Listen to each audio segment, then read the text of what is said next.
On entend souvent parler de déprime, dépression, tristesse ou découragement. Dans le contexte de la pandémie, encore plus. Qu'est-ce qui se cache derrière ces mots?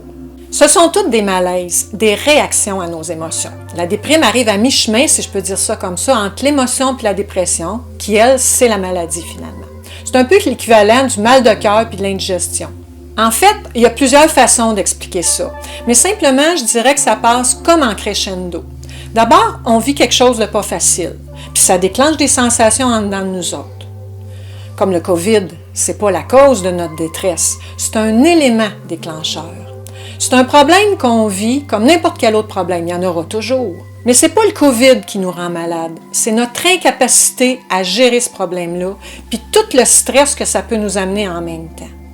Tout ça, ça déclenche des émotions, de la peur, de la peine, le mal de vivre à la limite. Enfin, des souffrances qui existaient déjà, mais qui étaient cachées par toutes sortes de protections puis de fuites ou de déni. Or, c'est délibérément pas les choses qu'on vit ou les gens qui nous rendent malades.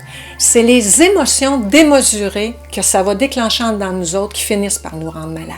Et quoi penser de l'anxiété, de l'angoisse? Est-ce que ce sont des émotions aussi? Non, c'est des signes, des symptômes qui sont physiques. L'anxiété, c'est pas non plus la cause d'un problème, c'est pas une maladie, c'est un malaise qui découle de nos émotions. Puis souvent, ça vient de ce qui nous a vraiment manqué. On a tout le temps la sensation d'attendre après quelque chose pour combler nos propres besoins. L'angoisse, c'est différent. C'est une peur qui nous a paralysés, qu'on veut absolument plus revivre, mais on ne va pas rentrer dans ces détails-là. Ce qui est important de savoir, c'est que c'est vrai que c'est plate à vivre, mais c'est bien. Ça veut juste dire qu'on reçoit un message. En fait, notre cœur, il cherche par toutes sortes de moyens pour parler. Or, c'est des signaux d'alarme qui veulent dire que ça va pas bien. Alors ici, c'est le corps qui réagit parce qu'il est fatigué de combattre. En fait, c'est des mots, M-A-U-X, pour exprimer des mots, M-O-T. C'est parfois juste quand ça fait trop mal qu'on finit par comprendre qu'on n'a plus le choix de se prendre en main. Quand on dort plus, qu'on mange plus, on finit vite par être au bout du rouleau. C'est là ce qu'on appelle la dépression, qui veut dire que la guerre est prise. On n'arrive plus à gérer tout ce qu'on vit. Fait que là, la tête est plus capable de trouver les solutions aux problèmes.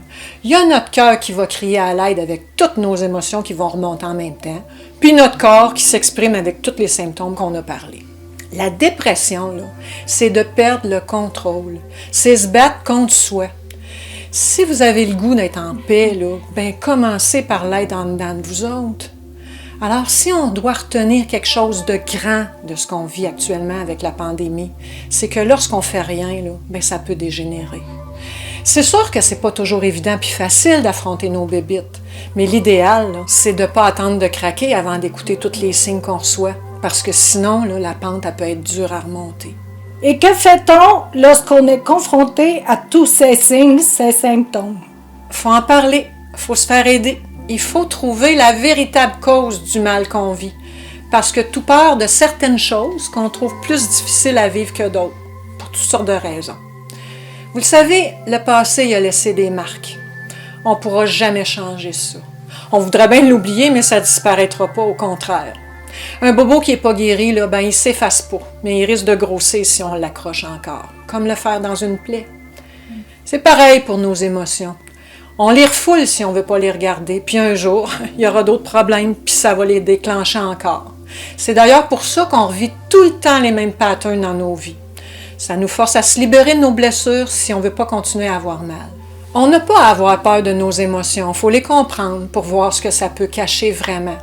C'est normal qu'on vive de la peur de l'eau quand on a failli se noyer dans le passé, par exemple. Mais c'est vrai, ça peut paraître compliqué. Ça ne fait pas partie de ce qu'on nous a enseigné. On a pas mal plus appris à mettre ça de côté.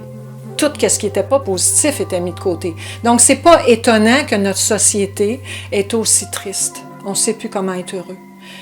Mais ça part du cœur.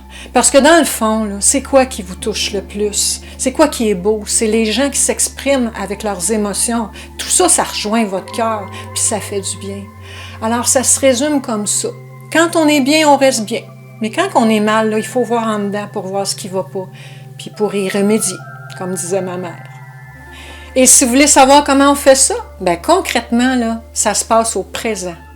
Quand il nous arrive une émotion là, qui revient tout le temps, là, arrêtez-vous, mettez la main sur votre cœur puis posez-y des questions.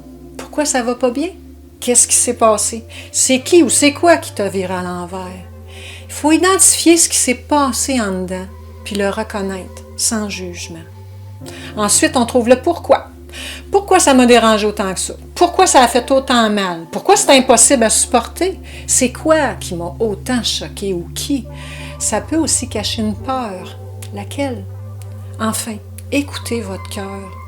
Ça ne fonctionnera peut-être pas la première fois, mais continuez parce que c'est les réponses que vous allez recevoir qui vont vraiment vous aider à trouver ce que vous avez vraiment besoin pour être bien finalement.